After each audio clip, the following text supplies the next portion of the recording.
अर्का अतिथि हुनुहुन्छ Mukesh Guptaji, senior journalist, is a dynamic person in India. इनका बहुत अच्छा संबंध है नेपाल भारत संबंध बनाने के लिए, अच्छा बनाने के लिए। मुकेश गुप्ता जी का भी बहुत अच्छा महत्व। साथ उनके घर पर 1 घंटे लंबी वार्तालाप भी हमारा उनसे हुआ। आज टॉप प्रायोरिटी नेपाल के अंदर नेपाल का आर्थिक विकास है। Economic development is the main priority of Nepal. Nepal में भूकंप के बाद नेपाल का पुनर्निर्माण,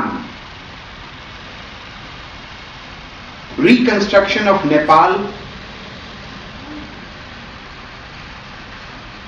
और rehabilitation of the poor Nepalis affected by the earthquake in Nepal, Nepal के वो गरीब नागरिक जो भूकंप पीड़ित हुए, जिनके घर भूकंप में गिर गए, एमिनेंट पीपल्स ग्रुप के फॉर्मेशन एक हिस्टोरिक घटनाक्रम है। नेपाल की ओर से एमिनेंट पीपल्स ग्रुप के को-चेयर भीख बहादुर थापा और भारत की ओर से को-चेयर भगत सिंह कोश्यारी एक्सपीरियंस्ड हैंड्स हैं। एमिनेंट पीपल्स ग्रुप की पहली बैठक अभी हाल ही में संपन्न काठमांडू में हुई है, जिसने राजनीतिक संबंधों पर, सरकार से संबंधों पर, इकोनॉमिक एक्सचेंजेस पर, विकास के संदर्भ में दोनों देशों के बीच में सहयोग पर और दोनों देशों के बीच में सोशल और कल्चरल टाइज के ऊपर जो नेपाल और भारत के बीच में राजनीतिक और कूटनीतिक स्तर पर कोई गतिरोध नहीं है। भारत और नेपाल सशक्तता से और दोनों देशों के संबंध विकास की ओर बढ़ रहे हैं। But provocative statements should be avoided. ऐसे वक्तव्य जो दोनों देशों के बीच में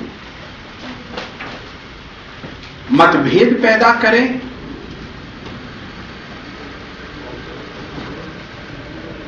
ऐसे वक्तव्यों को आज अवॉइड करने की आवश्यकता है। We disapprove a recent statement by a major and a prominent Nepali leader who asserted India wants disintegration of Nepal. अभी हाल ही में नेपाल के एक प्रमुख राजनीतिक नेता ने जो वक्तव्य दिया कि भारत नेपाल के टुकड़े टुकड़े चाहता है, ये गलत है, ये भ्रामक है और ये प्रोवोकेटिव है।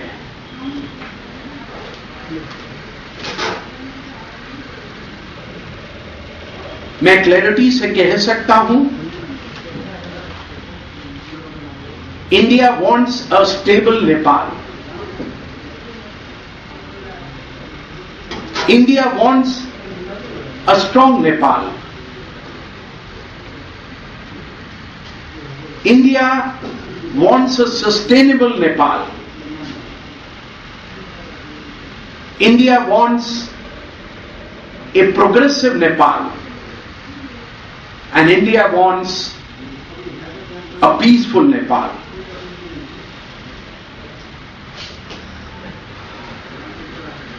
अगर हमारे नेपाली भाइयों को कुछ जख्म लगता है तो उसकी पीड़ा हमें दिल्ली में भी महसूस होती है। भारत में 60 लाख से अधिक नेपाली मूल के लोग मंत्री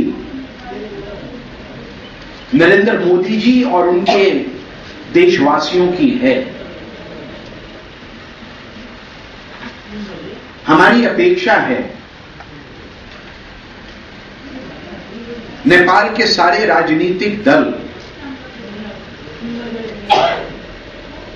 और नेपाल के राजनीतिक नेता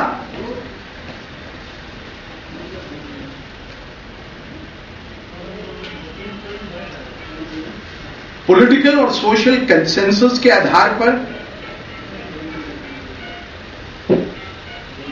कॉपरेशन के आधार पर,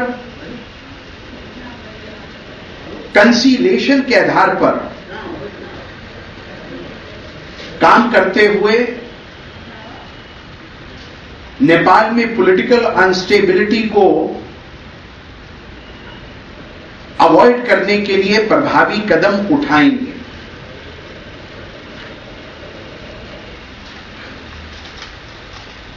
हमारी अपेक्षा है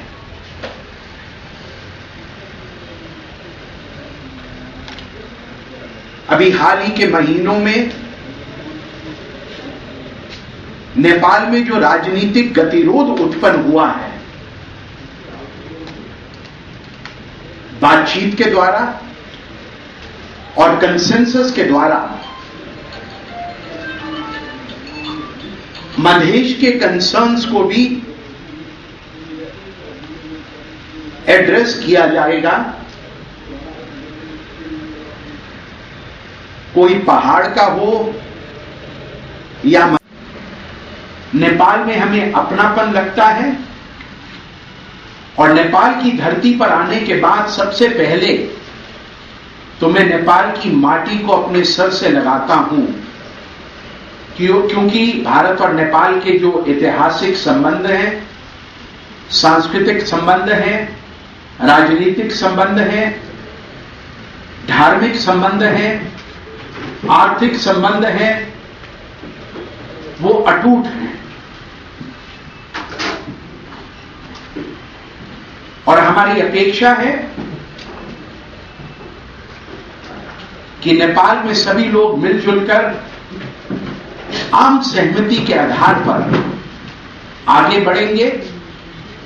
नेपाल में किस प्रकार की शासन हो, नेपाल में किस प्रकार का प्रशासन हो, नेपाल ने किस रीति नीति के ऊपर आगे प्रोग्रेशन करना है, ये नेपाल की जनता ने स्वयं डिसाइड करना है। भारत नेपाल के आंतरिक संबंधों में हस्तक्षेप करने में विश्वास नहीं रखता। भारत नेपाल को बराबर का साझेदार, an equal partner in the quest for economic and social development मानकर चलता है। नेपाल में किस प्रकार की व्यवस्था हो, यह नेपाल की जनता ने तय करना है। लेकिन भारत की सरकार और भारत के लोग सशक्त नेपाल, सुदृढ़ नेपाल, प्रोग्रेसिव नेपाल देखना चाहते हैं और हमारी आशा है नेपाल में पर्यटन को भी बढ़ावा मिलेगा। कुछ वर्ष पूर्व भारत से बाहर जाने वाला प्रत्येक टूरिस्ट नेपाल को एक प्रोबेबल डेस्टिनेशन मानकर नेपाल आता था, लेकिन नेपाल के अनस्टेबल पॉलिटिकल एनवायरनमेंट के कारण, नेपाल में राजनीतिक गतिरोध के चलते, नेपाल में भूकंप आने के बाद आने वाले टूरिस्ट इनफ्लो में भारत से कमी आई। मेरी आशा है संबंधित नेपाल का विभाग जो पर्यटकों और टूरिज्म को बढ़ाने के लिए संभावित, मुझे अपने हिंदू होने पर गर्व है, मैं भारत का नागरिक हूं, मैं भारतीय जनता पार्टी का कार्यकर्ता भी हूं। नेपाल में भी 90% लोग हिंदू मूल के हैं। नेपाल में किस धर्म का अनुकरण होना है, एक भारतीय होने के नाते मैं आपको एडवाइस देने के पक्ष में नहीं हूं। इसका निर्णय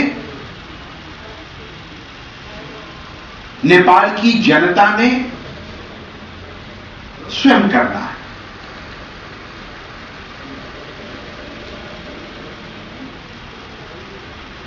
लेकिन वर्तमान समय में इस प्रकार की मांग नेपाल के विभिन्न समुदायों से और प्रांतों से आ रही है।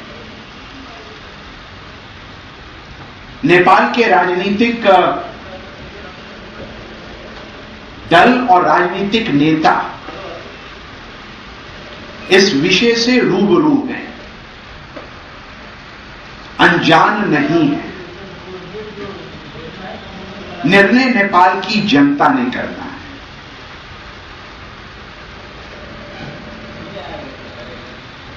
आपने जिस गतिरोध की ओर इशारा किया, मैं ये स्पष्ट कर देना चाहता हूं, नेपाल का संविधान नेपालियों ने बनाया। नेपाल के संविधान को प्रोमलगेट नेपाली पॉलिटिकल पार्टीज ने किया। नेपाल के संविधान के प्रति गतिरोध नेपाली मूल के लोगों ने नेपाल की धरती पर किया। अब क्योंकि वो भारत और नेपाल की सीमा के ऊपर प्रदर्शन हुए, धरने हुए और उसके चलते भारत से नेपाल को आने वाला यातायात और ट्रकों के आवागमन पर विपरीत असर पड़ा। नेपाल को कोई घाव लगता है तो उस घाव की टीस हमें भारत में भी महसूस होती है। A unstable Nepal is not in India's interest. A stable Nepal, a peaceful Nepal is in the best interest of India. Bharat कभी भी इसके पक्ष में नहीं है। नेपाल की प्रगति और नेपाल का विकास आपसी वाद विवाद और उलझनों में फंसकर रह जाए।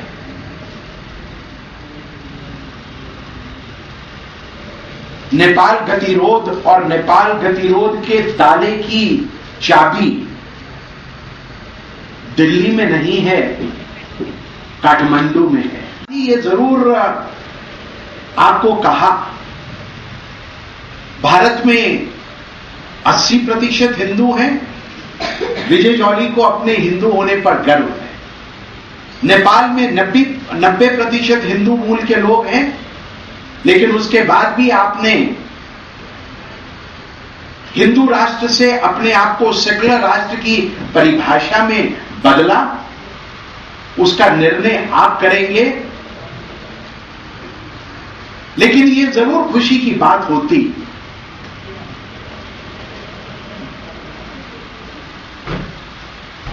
कि एक भारतीय हिंदू को नेपाली बहुसंख्यक हिंदू के साथ दिल से दिल मिलाकर और हाथ से हाथ मिलाकर आगे बढ़ने का मौका मिलता। लेकिन भारत ने 1947 में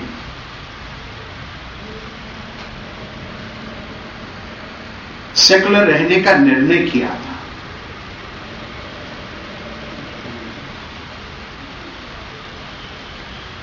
आजादी के इतने वर्ष बीत जाने के बाद भी अनेक गतिरोध होने के बाद भी भारत एक सबल और सशक्त राष्ट्र के रूप में उभरा है। रिलीजन के आधार पर, भाषा के आधार पर